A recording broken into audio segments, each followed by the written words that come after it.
Welcome back to another W Originals. That's what we're going to call it, I think. The W Originals. Because Toy Squad Originals is out and the Wednesday reboot's back in. So we're going to call it the W Originals. Anyway, this is another After the Snap Earth X16. So check this out. This is on LMD, Nick. This is all shot. All the photos that you're going to see are done by Chevy Tuhu. And the story is written by Fanboytone. This is also narrated by Fanboytone. The custom that you guys are going to see in this, the old man, Nick, that's going to be from me. I sent it over to him, to Chevy Tuhu, so that he could do the pictures for it. But without further ado, hope you guys enjoy this. I know it's taken a while to get these Earth X16 After Snap stories out, but we have so many lined up, so many more to go. I think I have like 15 sitting back behind me, 10, 15-ish. But I think next one up is going to be Markai and some of his original stuff. So we're going to go and we're going to get crazy. We're going to go outside the box more than we already have. So, without further ado again, check this one out. Hey, what's happening, everybody? Fanboytone back here with Wentzilla Reboot and another story for After Snap. We're going to dive right into it here. This is one of my favorites that I've been involved with so far and wrote, so hope you guys all enjoy. This is LMD 147S. In the beginning, there is only black. Silence. There's nothing in the end either. What more to existence is there than energy connecting mass to other energy? What is flesh other than armor to house all this energy? Is this a dream? I don't have time to bother with questions of this nature.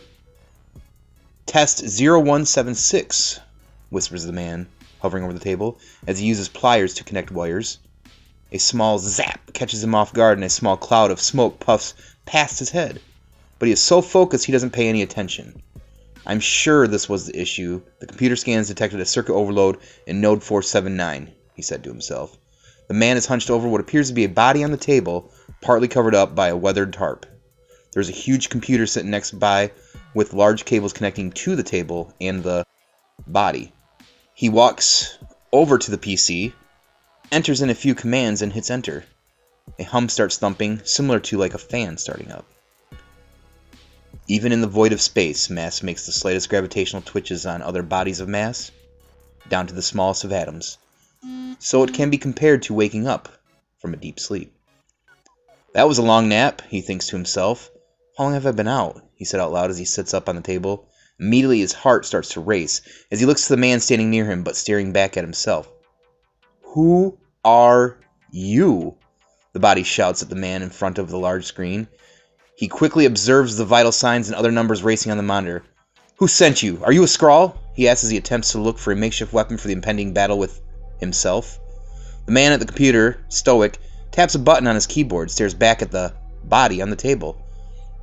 As quick as he got excited, the anxiety left as he started to relax. Why, yes, he thought. Everything is all right and I will be perfectly fine. He watches the man with his face turned to face the screen for a moment and do a numerous amount of typing. Commands and information slowly start to flood his mind. If ever there was a thirst for knowledge, he was getting pictures worth. I see. I understand. Thank you for clarifying. I can certainly do that. He said directly to the back of the head of the man near the computer. So you understand now, says the man in front of the large control panel with gray streaks along his temples, his one and only eye fixed on the body at the table. I am Nicholas J. Fury, and in some way you are too. I've seen a lot, as I always have. I have downloaded your missions, protocol, plans, coordinates, and behavior, along with as much information as I could pull from myself. Your service number is LMD 147S.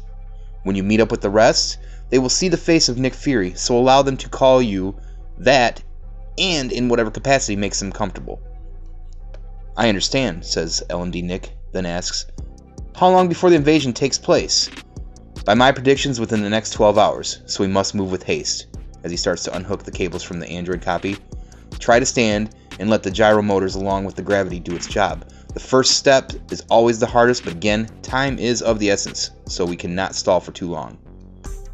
The android not only slid off the table with perfection, but also without any stumble.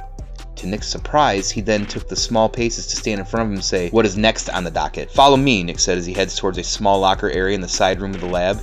He opens up a large hidden closet room behind several lockers where hanging was the traditional blue and white outfit, boots, guns, holsters, those that are iconic to what Nick Fury wears.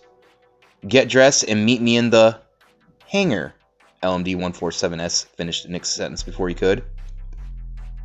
Just then, another panel opens, and out walked a bearded, grizzled man, partly cloaked in what you would expect a soldier to look like after being in the trenches for so long. One patch over the eye, the other was the same as he had been staring at for the last few minutes. After a few seconds of sizing each other up, the cloaked man said, "I am the real Nick Fury. I have been observing and must say I am pleased how all of you have continued to turn out. I know you have questions, but now is not the time. I am laying down the groundwork now, and soon all will fully be set in motion." LMD 147S began to speak, and as he made eye contact with his true creator, he stopped. He knew. "Yes, precisely with haste," said the real Nick Fury. He turned to walk away to hide the small amount of a smirk that rarely graced his face. Of all the prior LMDs, this one not only seems to be close to perfect, but also started to assimilate the role within nearly 10 minutes faster than the last. This is going to work. This is the best plan to set into motion, and while there's going to be much loss, this is a small step in the right direction to fix it. That's what he thought as he watched the newest LMD head towards the Quinjet sitting in the hangar. And then much time later. That seemed so long ago, and it was in a human sense. To me, time is just an annoyance, Nick Fury thought as he grabbed Shuri's things off the Talon. Here I am carrying bags, packs, and lab containers when we should be in the command center planning. Sigh. Humans.